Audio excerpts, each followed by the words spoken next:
అందరికీ నమస్తే. చాలామంది ముఖ్యంగా బీఆర్ఎస్ వాళ్ళు బీజేపీ, కాంగ్రెస్ ఒకటే. వీళ్ళిద్దరు పదురుకొని చేస్తున్నారు. ఇట్లా రకరకాల ఆరోపణలు చేస్తా ఉన్నారు చాలా రోజులకెళ్ళి. కొన్నిసార్లు బీజేపీ వాళ్ళు మాట్లాడే విధానం బట్టి చూస్తే అవునేమో అనిపిస్తది. కానీ బీజేపీ, కాంగ్రెస్ కలుస్తాయా?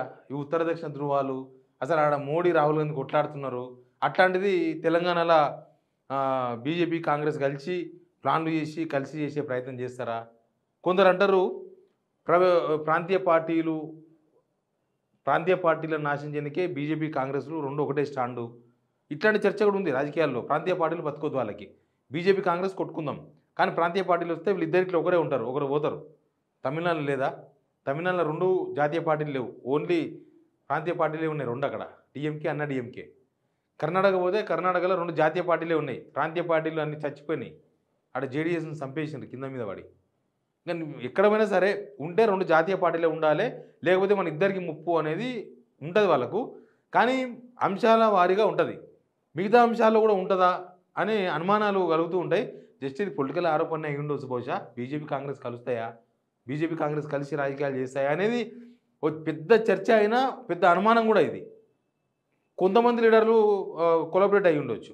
కొంతమంది ఇండివిజువల్‌గా ఒక ఎంపీయో, ఒక ఎమ్మెల్యేనో ఇక్కడున్న ముఖ్యమంత్రితోనో, లేకపోతే మంత్రితోనో ఎక్కడో దగ్గర అయ్యుండొచ్చు అనిపిస్తది.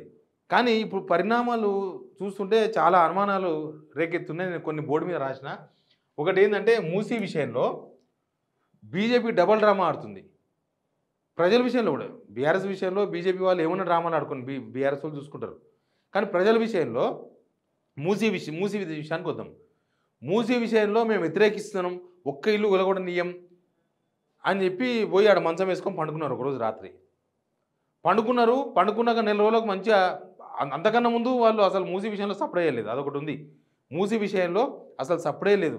వాళ్ళు సపోర్ట్ చేసారు ఇంకా పైనంగా. మూసీ చేయాల్సిందని కొంతమంది.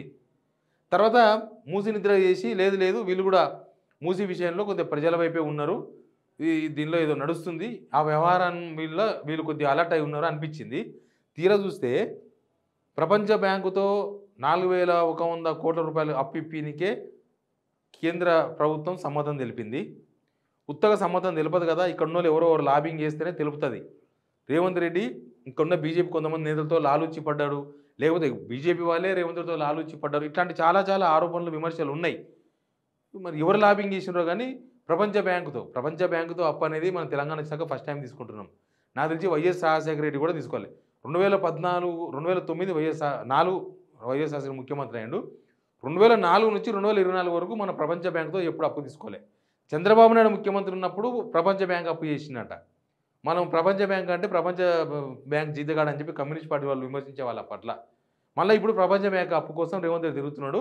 దానికి కేంద్ర ప్రభుత్వం సమాధానం తెలిపింది. ఇంకొకటి ఏంటంటే 14,000 కోట్ల రూపాయలు మూసీ కోసం బడ్జెట్ మాకు కావాలని చెప్పి కిషన్ రెడ్డికి సన్మానం చేసి, కిషన్ రెడ్డి ఈడ ఉన్నప్పుడేమో తిడతాడు. ఢిల్లీ వెనక కలిసిర్రు. పోయి కలిసి సన్మానం చేసి రేవంత్ రెడ్డి గారు 14,000 కోట్లు కావాలన్నారు. రేపు బడ్జెట్లో పెడతారేమో. ఇవన్నీ ఎదుర్కొచ్చి ఆ ప్రైవేట్ వాళ్ళందరూ ఎదుర్కొచ్చి మూసీకాడ ఆయన పక్క ఈ పక్క మొత్తం కొలగొట్టేసి అక్కడ పెద్ద కాంప్లెక్స్లు కట్టాలనేది ప్లాన్. అది వ్యాపారం. అక్కడ రియల్ ఎస్టేట్ చేస్తారంట. మూసీకాడ రియల్ ఎస్టేట్ చేయాలంట గవర్నమెంట్. దానికోసమని ఇదంతా చేస్తుందంట. ఈడ బీజేపీ, కాంగ్రెస్ కలిసి చేస్తున్నాయన్న అనుమానం అయితే వస్తుందా లేదా అది కలుగుతున్నది. ఇంకా హైడ్రా విషయంలో అయితే ఓపెన్గా సపోర్ట్ చేసిండ్రు. ఓపెన్గా చేవెళ్ళ ఎంపీ కొండ విశ్వేశ్వరరెడ్డి, ఈయన కేంద్ర హోంశాఖ సహాయ మంత్రి బండి సంజయ్ అన్న, రగన్న ఓపెన్గా హైడ్రా విషయంలో అసలు ఓపెన్గా మాట్లాడేసిండ్రు. మొత్తం కూలగొట్టేసేయాలని మాట్లాడేసిండ్రు. కనీసం కూలగొట్టిన బాధితుల తరఫున ఒక్క సెంటెన్స్ కూడా రాలే. తర్వాత మాట్లాడుతున్నారు. ఇప్పుడు అంతా అయిపోయిన తర్వాత హైడ్రాలు కూల్చిర్రు, ఇల్లు కూల్చే ప్రభుత్వం కిషన్ రెడ్డి అన్నాడు. ఇది కూల్చివేతల ప్రభుత్వం అన్నాడు. అంతే తప్ప ఆ బాధితులను పరామర్శించలేదు. కనీసం పట్టించుకున్న పాపాన పోలే. ఇప్పుడు కేటీఆర్ కేసు వచ్చినాక ఇప్పుడు కేసు ఇదంతా మనం చూస్తున్నాం కదా. ఈ కార్ రేస్ కేసు వచ్చిన తర్వాత టకటక పరిణామాలు మారిపోతున్నాయి. ఈ పరిణామాలు ఎక్కడి దాకా వచ్చినాయంటే అసలు ప్రతి స్టెప్పుల బీజేపీ సహాయం లేకుండా నడుస్తుందా, ఇది బీజేపీ, కాంగ్రెస్ కలిసి చేస్తున్నాయా అని అనుమానం కలిగే విధంగా వ్యవహారం కనిపిస్తుంది. ఎట్లా అంటే అసలు దానిలో అవినీతి జరిగిందో జరగలేదో, జరిగితే వీళ్ళ దగ్గర ఆధారాలు ఉన్నాయో లేవో క్లారిటీ లేదు. ఎందుకంటే ఆధారాలు ఉంటే వీళ్ళు కోర్టుకే కదా ఇవ్వాల్సింది. అదే బర్కత్పుర చౌరస్తాలోనో కోటి చౌరస్తాలను కూకట్పల్లి హోటల్ కాడ పెట్టేటి కావు కదా. వాళ్ళు కోర్టుకి ఇస్తలేరు. ఆధారాలు అవినీతి జరిగినట్టుగా నీ దగ్గర ఏముంది అంటే నాకు టైం కావాలంటారు, లేకపోతే అరెస్ట్ మీద స్టే ఎత్తేయమంటారు. కానీ మరి ఎవరు గవర్నర్ మనం బీజేపీకి అటాచ్ చేయలేం. మనం ఇంత తెలిసిన వాళ్ళము. గవర్నర్ ఒక గౌరవపరమైన పదవి. గవర్నర్ బీజేపీ ఒకటిని మనమేం అనలేం. కానీ గవర్నర్ పర్మిషన్ అడగడం అవసరం లేకపోయినా గవర్నర్ పర్మిషన్ ఇవ్వడం ఏం చూసి ఇచ్చిందనే తెలియదు. గవర్నర్కి ఇచ్చిన ప్రాథమిక ఆధారాలు ఏందో దానిలో అవినీతి జరిగినట్లుగా కోర్టుకి ఇస్తే అయిపోయేది. ఇప్పటికే కేటీఆర్ మీద స్టే ఎత్తేసేవాళ్ళు, కేటీఆర్ని అరెస్ట్ చేసేవాళ్ళు కూడా నాకు తెలిసి. మరి అవి ఎందుకు ఇస్తలేరు కోర్టుకు? మరి గవర్నర్కి ఇచ్చిన అసలు గవర్నర్కి ఆధారాలు ఇచ్చిండ్రా, లేకపోతే ఈ రింగులో పోయిందా? వీళ్ళు పెట్టిన అడిగినట్టు చేయడం, ఆయన ఎవరు అడిగినట్టు చేయడం, సలహా వాళ్ళది ఇచ్చినట్టు చేయడం, ఈయన తీసి ఇచ్చినట్టు ఇవ్వడం. మధ్యలో డ్రామా నడిపించిండు రేవంత్ రెడ్డి. ఢిల్లీ పోయిండు, గుర్తుందా? ఢిల్లీ పోయి అందరిని కలిసి వచ్చిండు, కాంగ్రెస్ వాళ్ళని తప్ప అందరిని కలిసిండు. కలిసినప్పుడు ఒక కామెంట్ చేసిండు, కేటీఆర్ మీద కేసు విషయంలో వీళ్ళు అవకాశం ఇస్తలేరు, పర్మిషన్ ఇస్తలేరు, అసలు బీజేపీ బీఆర్ఎస్ ఒకటే అని ఆరోపణ చేసిండు ఢిల్లీలో. మళ్ళీ ఇప్పుడు ఏం ఆరోపణ చేస్తాడు? ఇప్పుడు బీజేపీ కాంగ్రెస్ ఒకటే అని ఆరోపణ చేసుకుంటాడు. ఆయన ఆరోపణ చేస్తాడా? మరి ఇచ్చారు కదా, పర్మిషన్ ఇచ్చింది కదా గవర్నర్.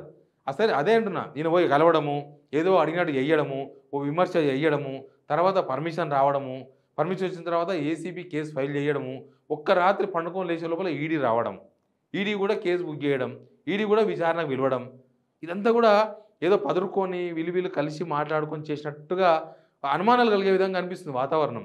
అసలు అందుకే అసలు ఎవరిని లవ్ చేస్తున్నారు? బీజేపీ వాళ్ళు కాంగ్రెస్ని లవ్ చేస్తుంటారా, కాంగ్రెస్ వాళ్ళు బీజేపీని లవ్ చేస్తుంటారా, ఏం జరుగుతుందో తెలియదు. కానీ చాలా విషయాలలో రేవంత్ రెడ్డికి సపోర్ట్గా బీజేపీ నేతలు ఉన్నారని అనుకున్నాం. బీజేపీ నేతలు ఇక్కడ ఉన్న వాళ్ళు ఉన్నారని అనుకుంటున్నాం. అక్కడ మోడీ అమిత్ షాతో అయితే డైరెక్ట్గా Revanth Reddy hi hi bye bye అని చెప్పుకునేంత ఫ్రీడమ్ ఉందేమో అన్నంత వాతావరణం కనిపిస్తుంది. బీజేపీ వాళ్ళన్నా కనీసం కలుస్తారో కలవరో పోయి టక్కున. కానీ రేవంత్ రెడ్డి గారు రాహుల్ గాంధీ ఎట్టా అపాయింట్మెంట్ ఇస్తలేడు, సోనియా గాంధీ కలిసే అవకాశం లేదు. కానీ ఆడ పోతే మాత్రం ఇలా ఈజీగా కలవచ్చు, హాట్ లైన్ ఉంటాడేమో అనిపిస్తుంది. ప్లస్ మనం చూసినాం కదా పరిగిల నావికి టక్క టక్క టక్క ఇచ్చేసుకున్నాడు. అసలు అంతకుముందు కూడా చూసినాం కదా, 10 సంవత్సరాల నుంచి కొట్లాడుతున్న కొన్ని కిరికిరుల్లో పాలమూరు రంగారెడ్డి 80% ఇచ్చేసామన్నారు. ఉత్తదే జనాలను భ్రమలో కలిపేయడం వాళ్ళు కలిసి. ఎలక్షన్స్ ముందర ఏం మాట్లాడుకున్నారు? ఇచ్చిన ఆయన మహా అని బీజేపీ వాళ్ళు, తెచ్చిన ఆయన మహా అని ఈయన, ఇద్దరు క్లెయిమ్ చేస్తున్నారు. పాలమూరు రంగారెడ్డి 80% ఫండ్ అసలు పాలమూరు రంగారెడ్డినే మూసేసే ప్రయత్నం చేస్తున్నారు. ఇప్పుడు ఇంకా కంటోన్మెంట్ మొత్తం విలీనం అన్నారు. ఆయన ఇచ్చిన ఆయన మహా అంటే ఈయన తీసుకున్న ఆయన మహా అన్నాడు. ఇదంతా రేవంత్ రెడ్డి గొప్ప ఆయన మహా అని వీళ్ళు చెప్పుకున్నారు. రేవంత్ రెడ్డి గొప్ప కాదు, మా వాళ్ళే ఇచ్చారని వీళ్ళు చెప్పుకున్నారు. తీరా చూస్తే అది కంటోన్మెంట్ ఏం కాలేదు, ఆనే ఉంది, దాన్ని ఏం చేయలే వాళ్ళు. ఇట్లా ఏదో నడుస్తుంది. గూడుపుటాని ఒకటి నడుస్తున్నట్టుగా, అందరూ ఆరోపణలు చేస్తున్నట్టుగా గూడుపుటాని ఏదో నడుస్తుందేమో, ఏదో జరుగుతుందేమో.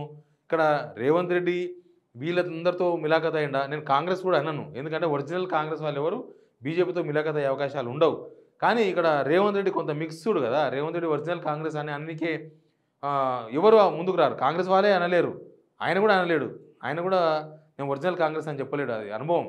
కాబట్టి ఏదో ఒకటి నడుస్తుంది అందరి మధ్య. Revanth Reddy with BJP leaders maximum ఎవరికి వాళ్ళు ఇండివిజువల్గా అందరూ ఉన్నారు, ఒకరికొకరు తెలియకుండా కాదు.